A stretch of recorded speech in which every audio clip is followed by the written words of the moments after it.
Teacher നിങ്ങൾ ഈ കുട്ടികൾക്കുള്ള ഒരു കോഴ്സിനെ പറ്റി പറഞ്ഞല്ലോ, ഈ വെക്കേഷനിൽ കൊടുക്കാന്നുള്ള എന്താ ലിറ്റിൽ എഞ്ചിനീയർ കോഴ്സ്. ഓക്കെ, ആ കോഴ്സ് ഏത് ഏജിലുള്ള കുട്ടികൾക്ക് പഠിക്കാൻ പറ്റുക? 5ാം ക്ലാസ് മുതൽ +2 വരെയുള്ള കുട്ടികൾക്ക് പഠിക്കാൻ പറ്റും. ആൺകുട്ടികൾക്കും പെൺകുട്ടികൾക്കും പഠിക്കാൻ പറ്റും. അപ്പൊ അത് ഓൺലൈനിൽ കൊടുക്കാന്നല്ലേ? ഓൺലൈനിലൊക്കെ പഠിപ്പിക്കുമ്പോൾ കുട്ടികൾക്ക് വീട്ടിൽ നിന്ന് പഠിക്കാൻ പറ്റുമോ എന്നുള്ളൊരു ഡൗട്ട് ഉണ്ടാവും. അതുപോലെ തന്നെ അവർക്ക് ഷോക്ക് അടിക്കുമോ എന്നൊക്കെ പേടി ഉണ്ടാവും മാതാപിതാക്കൾക്ക്. കറണ്ടിന്റെ മുകളിലാണല്ലോ. അപ്പൊ അതിനെ പറ്റി എന്താ പറയാനുള്ളത്? ഓൺലൈനായിട്ട് നമ്മള് ഡെയിലി 1 hour ആണ് കോഴ്സ് കൊടുക്കുക. പിന്നെ നമ്മൾ തുടക്കത്തിലെ സർക്യൂട്ട് അല്ല കൊടുക്കുക. അവർക്ക് ആദ്യം അതിന്റെ ബേസിക് ആയിട്ട് ഇലക്ട്രോണിക്സിന്റെ കാര്യങ്ങളും എന്താണ് ബ്രെഡ് ബോർഡ് അതൊക്കെ പറഞ്ഞു കൊടുത്തതിന് ശേഷം മാത്രമാണ് സർക്യൂട്ട് ഡിസൈനിങ് കൊടുക്കുള്ളൂ.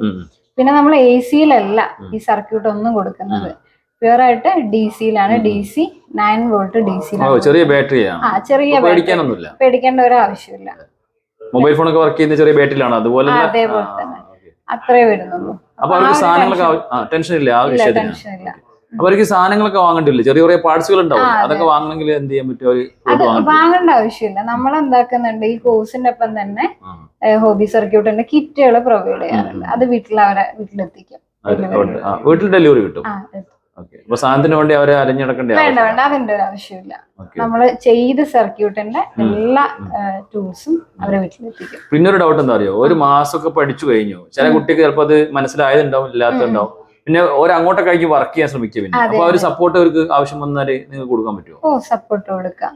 കാരണം എന്താ, നമ്മളെ വാട്സപ്പ് ഗ്രൂപ്പ് ഉണ്ട്. അപ്പൊ അതില് നമ്മള് പുതിയ കാര്യങ്ങൾ അപ്ഡേറ്റ് ചെയ്യുന്നുണ്ട്. എന്തൊക്കെ കാര്യങ്ങൾ വന്നിട്ടുണ്ട് എന്നൊക്കെയുള്ള നല്ല അപ്ഡേഷൻ കൊടുക്കാറുണ്ട്.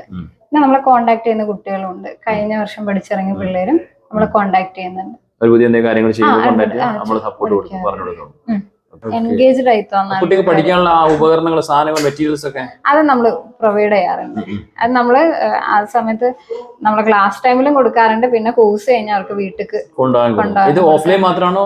അല്ല ഓഫ്ലൈൻ മാത്രമല്ല, ഓൺലൈനും എന്റെ കോഴ്സ് അവൈലബിൾ. കുട്ടിക്ക് എന്താ പ്രധാനമായിട്ട് പാരന്റ്സ് ഒക്കെ ചോദിക്കുകയാണെങ്കിൽ പറയാനുള്ളത് എന്താ കുട്ടിക്ക് കിട്ടുന്ന റിസൾട്ട്? ഇതൊക്കെ ചെയ്യുന്നു പറഞ്ഞു. അതുപോലെ റിസൾട്ട് എന്ന് വെച്ചിട്ടുണ്ടെങ്കിൽ ഭാവിയിലോട്ട് എന്താണ് ഒരു സ്കില്ല് ഉണ്ടാക്കി എടുക്കാൻ പറ്റും.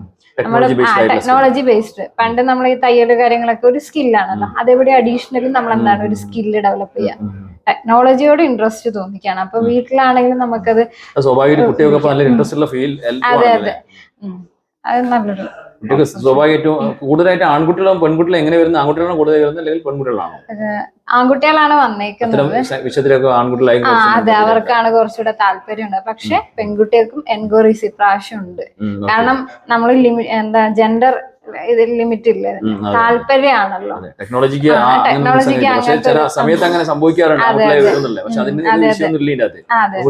ആർക്കും പഠിക്കാം. താല്പര്യം. ഇപ്പൊ നമുക്കൊന്നും അറിയില്ല, ഫിസിക്സ് ടഫാണ്, കെമിസ്ട്രി ടഫാണ്, മാത്സ് ടഫാണ്, അതൊന്നും ഈ വിഷയത്തിൽ ഒരു ബാധിക്കുന്ന കേസല്ല. നമ്മളെന്താണ് ഇതുമായിട്ട് ഇൻട്രസ്റ്റ് ആക്കി കിട്ടും. ഒരു ബേസിക് ക്ലാസ് ഒരാഴ്ച നമ്മൾ എടുത്തു കൊടുക്കാറുണ്ട്. അത് കഴിഞ്ഞിട്ടാണ് ഹോബി സർക്യൂട്ട് എങ്ങനെ ഉണ്ടാക്കിയെടുക്കാന്നൊക്കെ പറഞ്ഞു. ശരിക്കും പറഞ്ഞാൽ കുട്ടികളുടെ ഭാവി തന്നെ ചിലപ്പോൾ നിശ്ചയിച്ചേക്കാം.